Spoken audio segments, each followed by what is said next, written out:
In this clip, we will take a look at a variant of a hasty attack operation termed an overrun. The basic idea behind an overrun is very similar to this concept in many other war games, which is that the attacking force is going to actually enter the objective hex and possibly move through it and conduct combat as if it were a function of movement.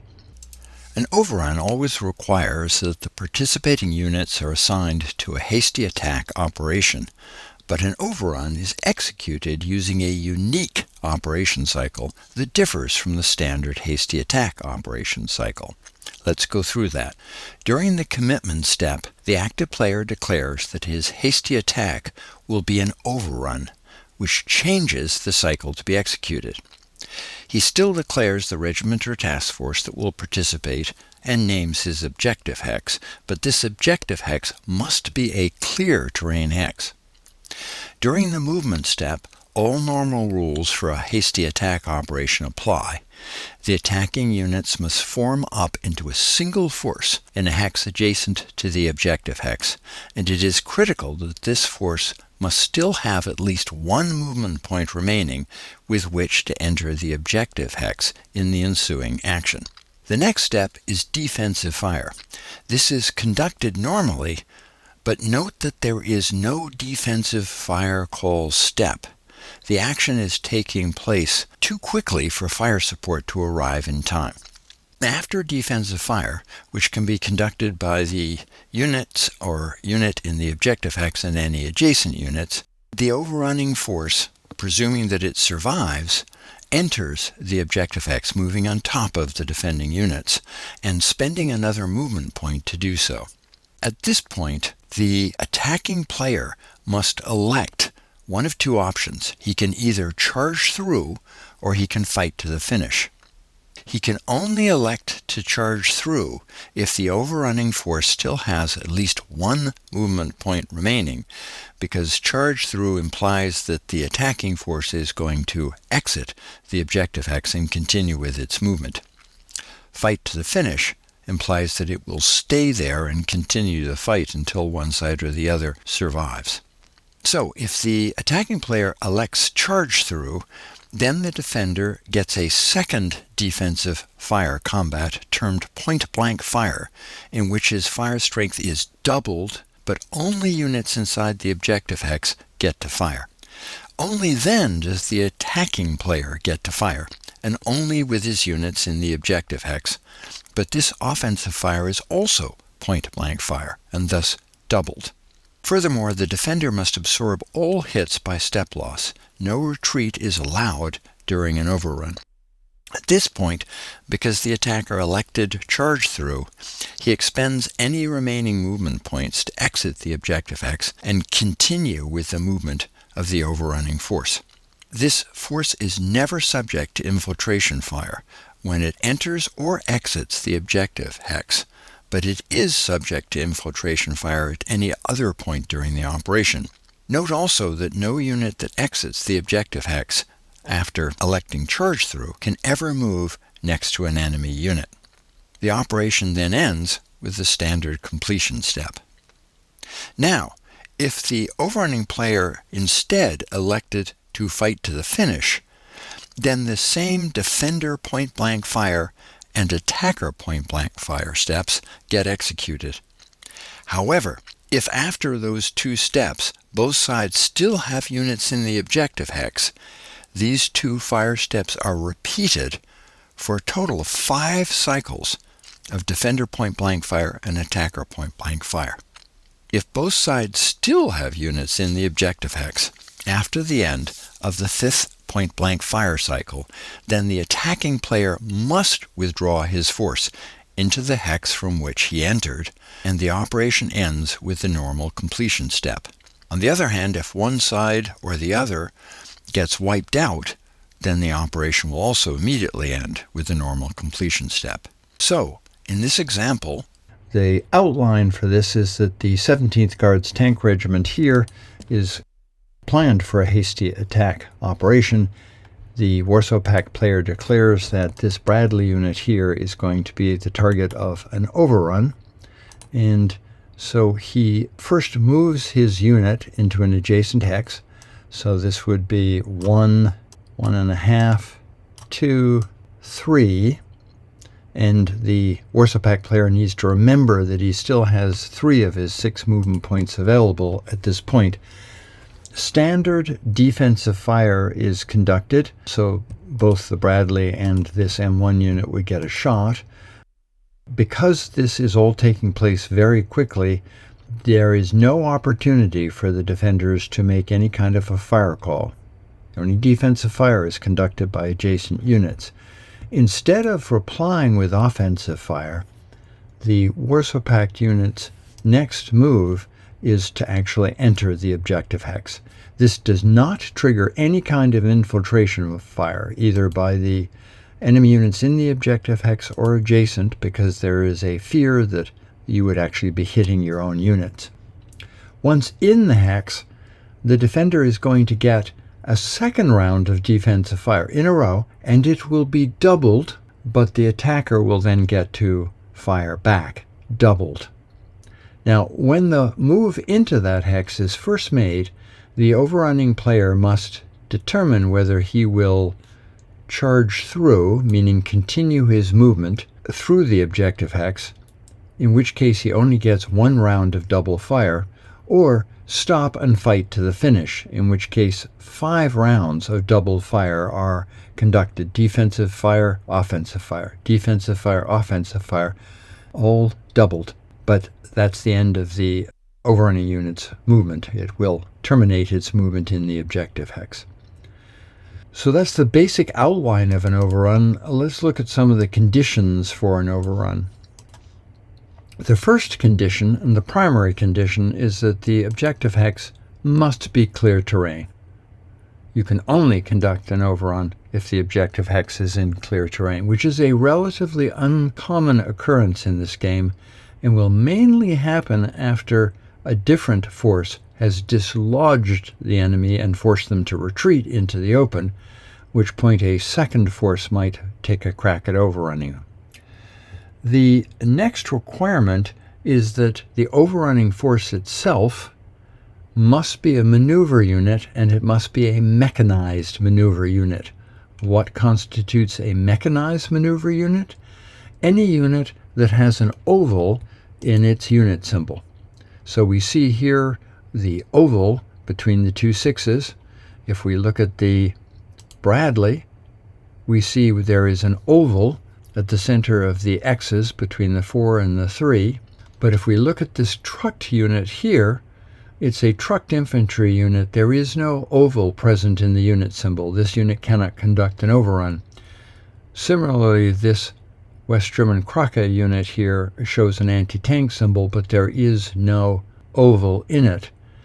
Now, if we were to look at another anti-tank unit, for instance, the Jaguar units in some West German brigades, here we see that there is an anti-tank symbol, but it has an oval. Therefore, this unit is a mechanized unit and is eligible to conduct an overrun. Another requirement is that an overrun must be conducted by an individual force. So a player can converge multiple units in a task force or a regiment into a single force and then conduct the overrun, but an overrun cannot be conducted by multiple forces entering a hex at different times and from different directions. A single force must enter and a single set of fire between that force and the target occurs. Only units with enough movement points to enter the objective hex can conduct an overrun. If this unit were too far away and therefore had no ability to enter this hex, then it is not allowed to conduct an overrun. It has to have at least enough movement points to be able to enter the clear terrain hex that it is overrunning. An overrunning force cannot enter the objective hex across a river hexside, even if it is bridged.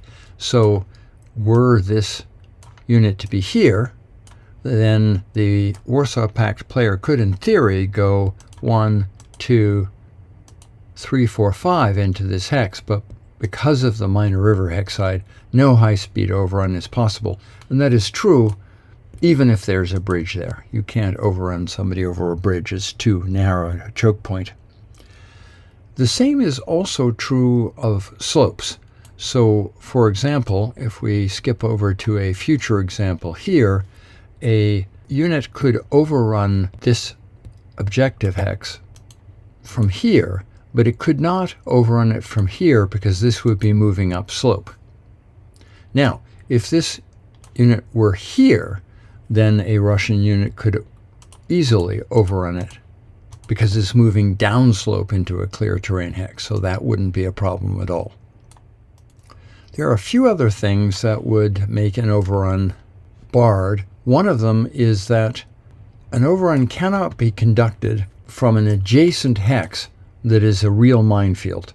So if we presume, for the sake of argument, that the Warsaw Pact player does not know what this is, and he were to conduct an overrun into this hex with the idea of overrunning the Bradley, if this turns out to be a dummy, absolutely no problem. The overrun goes forward. If it turns out to be a real minefield, the unit stops in the minefield. And that's all she wrote. A unit also that is in a real minefield cannot overrun out of it. So if this unit started here, it would not be able to overrun into this objective hex.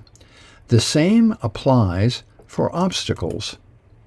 So a unit could not overrun through this obstacle hex here. So this unit could not move over here and overrun this unit. And that is also true if the objective is in an obstacle or a minefield. In both cases, the enemy cannot overrun.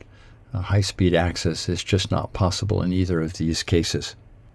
Finally, a player cannot overrun through another friendly force unless it's also participating in the overrun. So if this Russian regiment was here, then this regiment cannot execute an overrun by charging through his own units. That would put those units at too big a risk themselves. On the other hand, if the situation was such that this regiment started like this, there is absolutely no problem with this unit coming here, combining into a single force, and then the single force executing the overrun. That would be perfectly legal.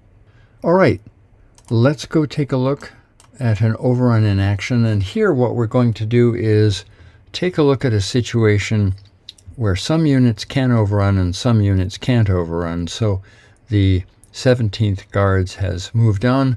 It is now planned for a hasty attack operation. The Soviet player would love to overrun this target, so he names this as his objective, and then calculates who can overrun.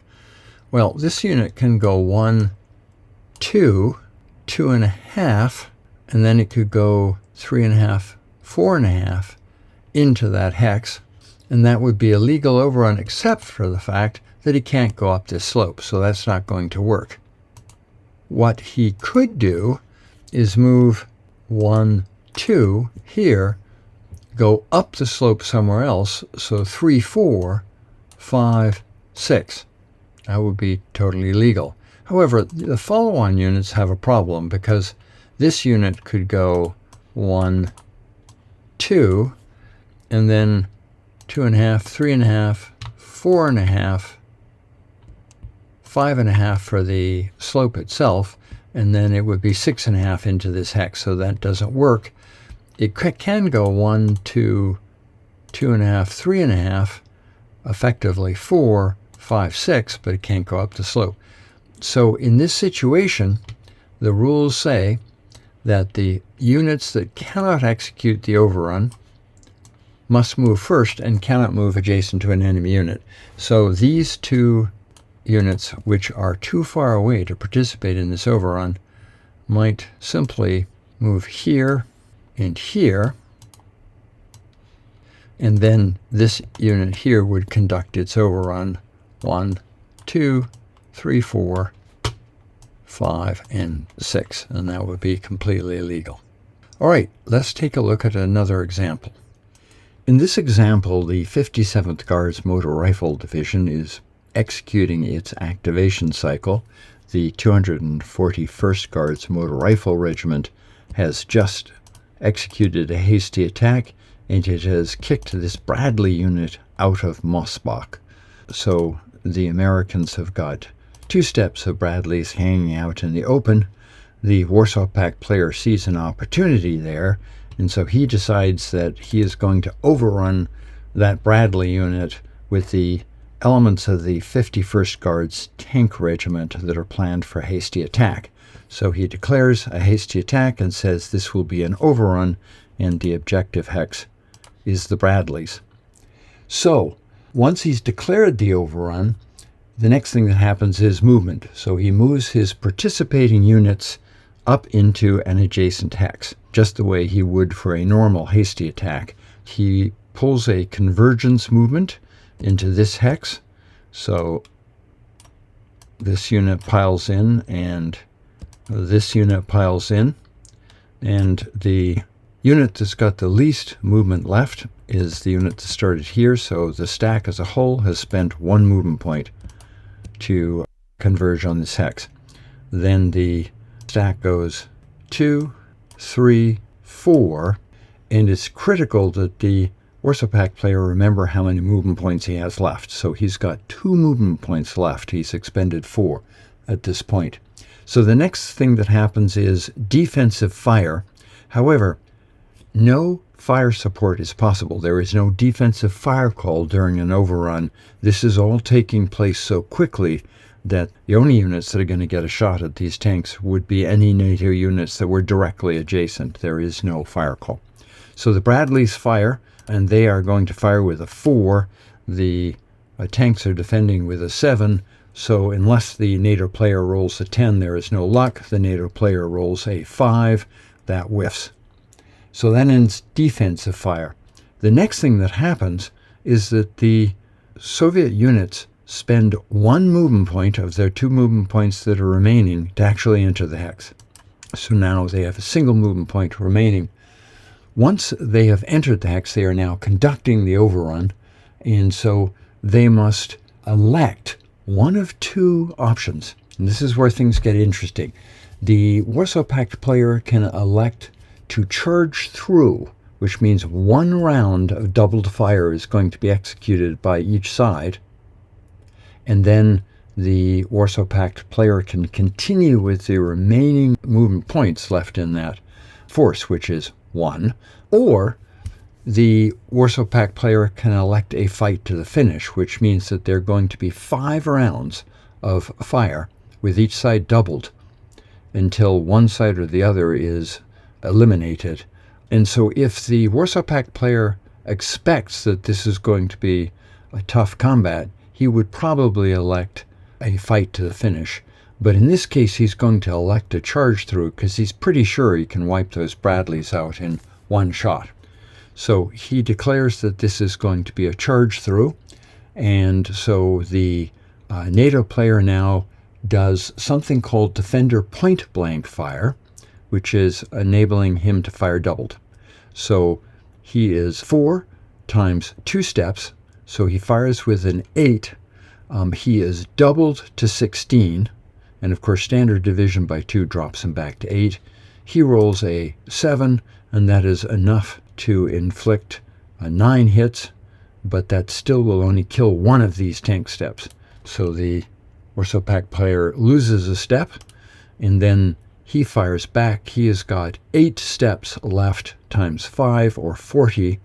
He is doubled for offensive point-blank fire, and then halved again for the standard division by 2. So he's firing with 40, and so he absolutely blows these Bradleys away with an absolute overkill of hits.